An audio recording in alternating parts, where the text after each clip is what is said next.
تنخواہ لینی ہے نا تم نے, دیہڑی لینی ہے, تو مجھے بتاؤ یہاں سے تمہیں نہیں مل رہی, یا دوسری کوئی معقول وجہ بتا دو کہ آپ کیوں اچانک اس طرح سے مجھے چھوڑنے پر.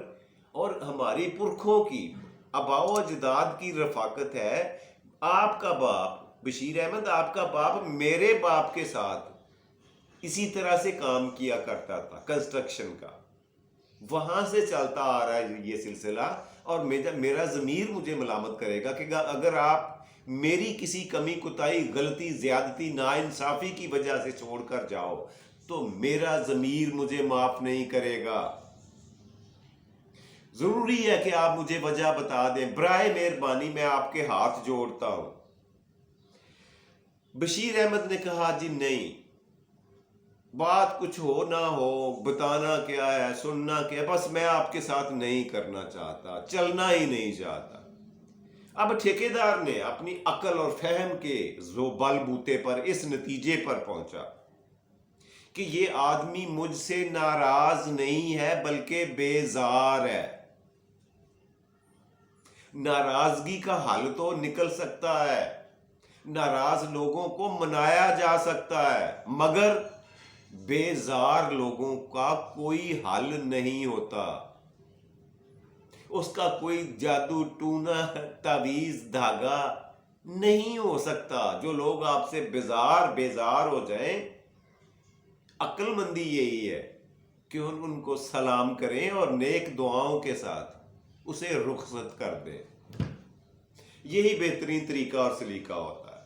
اسے زور زبردستی یا اپنے ساتھ رکھنے کا کوئی فائدہ اس لیے نہیں ہے, اس کی منت سماجت کرنا اس لیے ضروری نہیں ہے, ضرورت نہیں ہے کہ وہ ذہنی طور پر آپ کو کب کا چھوڑ چکا ہوتا ہے. یہ تو ایک فارمیلٹی ہوتی ہے استعفے والی. وہ دلی اور دماغی طور پر آپ سے بہت دور, بہت پہلے جا چکا ہوتا ہے. سو بیزار شخص کو روکنے کے لیے کبھی واسطہ نہ دیں بلکہ اسے راستہ دیں کہ جائیے سرکار, دنیا, اللہ کی دنیا بہت بڑی ہے. آپ کو ٹھیکیدار بڑے مل جائیں گے اور مجھے میسن بڑے مل جائیں گے, مجھے مستری مل جائیں گے. اگر میرا بھی کہا سنا آپ کو برا لگا ہو تو اس کے لیے میں معافی چاہتا ہوں. مستری صاحب سے, بشیر احمد صاحب سے کانٹریکٹر نے کہا جاتے جاتے میری ایک درخواست ہے, اگر آپ قبول کر لیں, زحمت کر لیں. بشیر احمد نے کہا جی بتائیں کیا بات ہے. اس نے کہا یہ 5 مرلے کا پلاٹ میرے پاس ہے, میں چاہتا ہوں کہ آپ کی نشانی ہو میرے پاس, آپ اپنے ہاتھوں سے اسے بناؤ میرے لیے, میں اپنی ذاتی فیملی کے ساتھ اس میں رہائش پذیر رہا کروں گا, اس میں رہائش رکھا کروں گا. اور میں چاہتا ہوں کہ آپ کا بنا ہوا گھر ہو جہاں میں اور میری فیملی رہیں, آپ کے ہاتھوں کا. بشیر احمد نے چاروں ناچار, غصے سے, بیزاری سے قبول کر لی یہ ذمہ داری اور کہا میں گھر بنا دیتا ہوں. انہوں نے نقشہ لیا ٹھیکیدار سے, اور جو گھر 3 مہینے میں بننے والا تھا اس کو 10-12 دنوں میں تیار کر دیا. کیسے؟ کوئی دائیں, کوئی الٹی اینٹ, کوئی سیدھی اینٹ, کوئی دیوار ترچھی, کوئی چھت ترچھی, کوئی کھڑکی اونچی, کوئی چگاٹھ نیچی, 3rd کلاس میٹیریل, اور کسی ناکام کی اینٹ, سریا, بجری, سیمنٹ, ریت, ہر چیز 3rd کلاس غیر معیاری لگا کر اس نے خانہ پوری کر دی. اور سوچا یہ کہ میں جان چھڑاؤں یہاں سے. اگر یہی اس کی چاہت اور خوشی ہے ٹھیکیدار کی تو ٹھیک ہے. اس نے جناب 15 دن میں گھر, 12 دن میں گھر تیار کر دیا. اب ٹھیکیدار کے پاس گیا چابیاں لے کے گھر کی, تو ٹھیکیدار بڑا حیران ہوا. اس نے کہا 5 مرلے کا گھر 10 دن میں بن نہیں سکتا, اور یہ بنا کے میرے پاس چابی بھی لے آیا گیٹ کی. خیر ٹھیکیدار نے کیا کہا, ٹھیکیدار بھی سمجھدار آدمی نکلا. ٹھیکیدار نے استعفیٰ نکالا جیب سے بشیر احمد کا, اس کو کہا بھائی میرے, بیٹے میرے, بات یہ ہے کہ یہ آپ کا استعفیٰ ہے, میں بخوشی خوش دلی سے اسے قبول کرتا ہوں, لیکن جاتے جاتے آپ ایک نیکی کرتے جائیں کہ یہ جو آپ نے گھر تیار کروایا ہے اور مجھے چابیاں دی ہیں، یہ چابیاں آپ رکھ لیں، یہ گھر اصل میں نے نیتاً آپ کو گفٹ کرنے کے لیے بنوایا ہے آپ سے، یہ میری طرف سے آخری تحفہ قبول کریں اور جہاں چاہے نوکری کریں، جاب کریں، آج کے بعد میں آپ کو کوئی کام نہیں کہوں گا۔ اب مستری صاحب کا ماتھا ٹھنکا، دماغ چکرایا، پہلے تو سار پکڑ کے وہیں بیٹھا رہا، اتنے بندوں کے درمیان ٹھیکیدار کے پاس، کہ خدا رہا میرے سے یہ کیا حرکت سرزد ہوئی ہے کہ میں نے تو اگر مجھے یہ پتا ہوتا کہ اس گھر میں نے رہنا ہے، یہ میرا گھر ہے، تو اسے دل لگا کے بناتا، اس کی نوک پلک سنوارتا، اس کی ایک ایک دیوار، ایک ایک کارنر، ایک ایک نکر خوبصورت کر کے بناتا۔ میں نے تو بنایا، مگروں لایا ہے، میں نے تو خانہ پوری کی ہے، فارمیلٹی ادا کی ہے، نیتاً اسے خراب کیا ہے تاکہ میری جان چھوٹی اور میں جلدی یہاں سے نکلتا بنوں۔ اگر مجھے یہ پتا ہوتا کہ یہ گھر مجھے ہی ملنے والا ہے تو میں کبھی بھی اس کو یوں بیکار نہ بناتا، تھرڈ کلاس میٹیریل یوز نہ کرتا۔ پہلے تو وہاں سوچتا رہا، پچھتاتا رہا، ماتھا پکڑ کے بیٹھا رہا، اور پھر گھر جا کر خوب رویا، دل کھول کے رویا کہ یار میرا مالک اتنا اچھا ہے، کتنا رحم دل ہے، کتنا شفیق ہے، کتنا مخلص ہے، کتنا پیار کرنے والا ہے، اور ایک میں ناشکرا ہوں کہ اس کی تمام تر محبتوں کا، چاہتوں کا لحاظ کیے بغیر اس کو چھوڑ کے جا رہا ہوں۔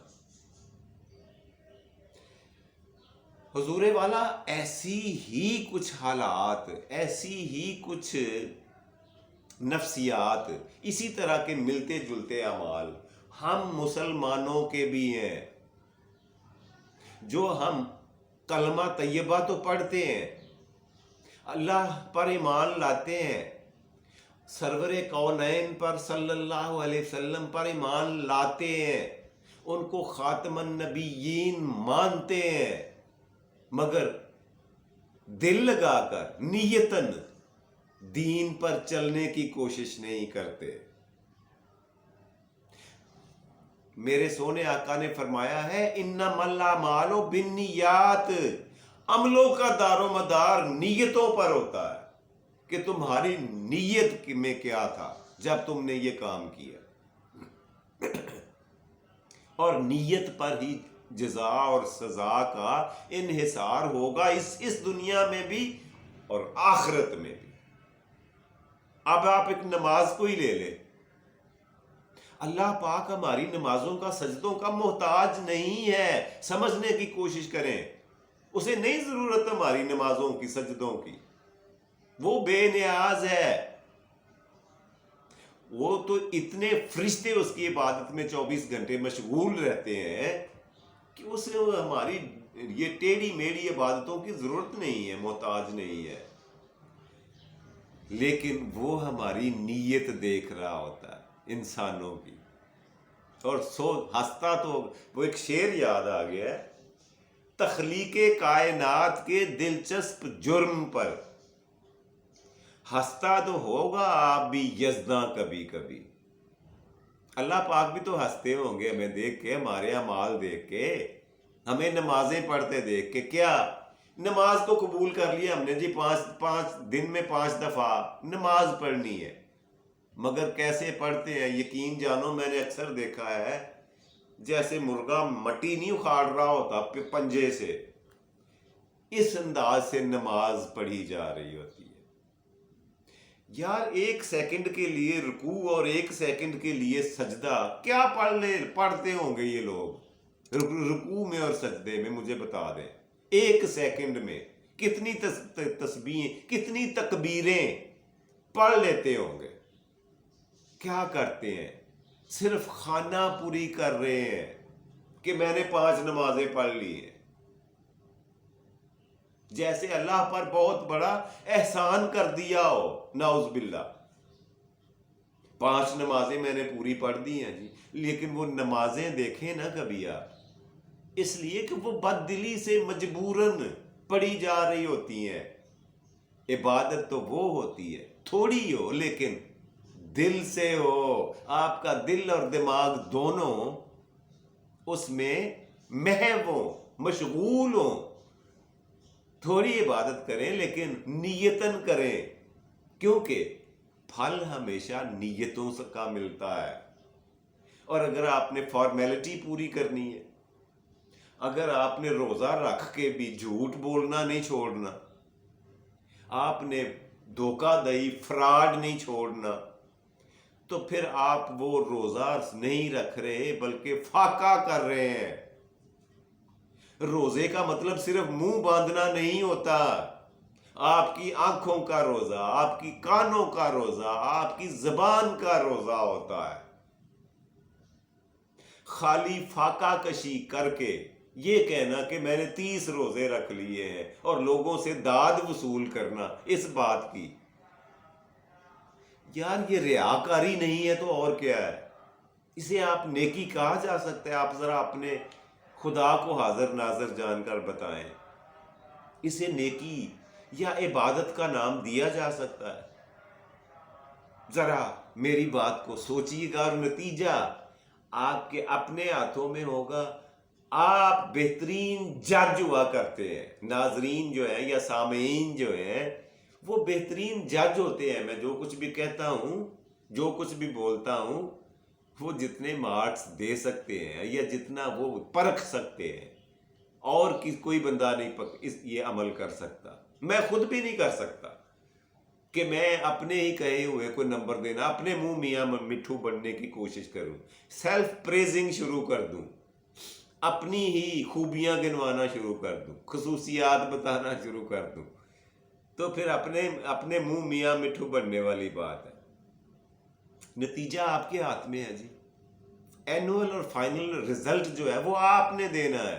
کہانی میں نے آپ کی خدمت میں پیش کر دی ہے، اور اس کے ساتھ آخر میں کچھ دلائل بھی رکھے ہیں جو آپ کو نتیجے میں پہنچنے کے لیے آپ کی مدد کریں گے۔ مجھے آپ کے فیڈ بیک کا رہے گا انتظار کہ کہانی آج کی آپ کو کیسی لگی۔ جی تو پروگرام کا دوسرا اور مزیدار سیگمنٹ،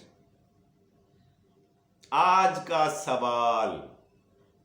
جی ہاں، آج کا سوال بتانا تھا آپ نے۔ پچھلے پروگرام میں نے جو آپ سے سوال پوچھا تھا وہ یہ تھا کہ یہ بتائیں کہ دریائے سندھ جو تبت سے شروع ہوتا ہے، تبت کے مقام سے شروع ہوتا ہے، ختم کہاں پہ ہوتا ہے جا کے؟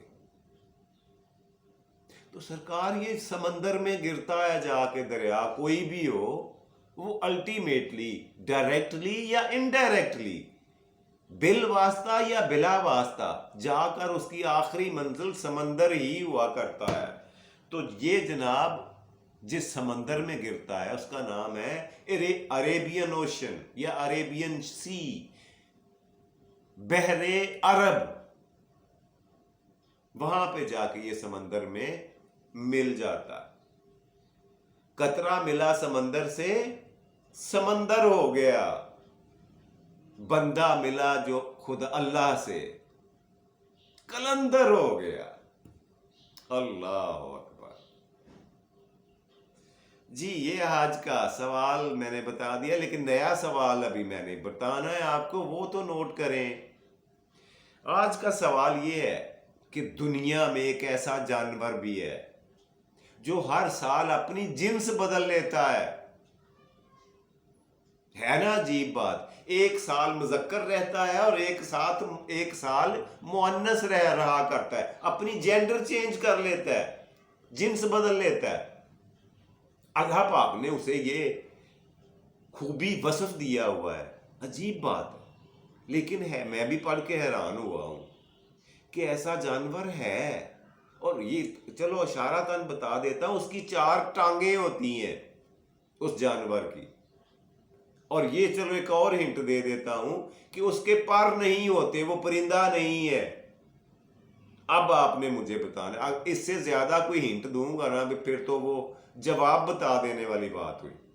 اس سے آگے آپ نے سوچنا ہے کہ کون سا جانور ہے وہ جو ایک سال نر رہتا ہے اور دوسرے سال مادہ، ایک سال وہ باپ ہوتا ہے اور دوسرے سال ماں ہوتا ہے۔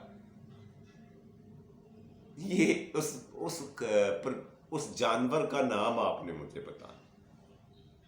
جی تو پروگرام کا تیسرا آخری اور مزیدار سیگمنٹ، آج کا شعر،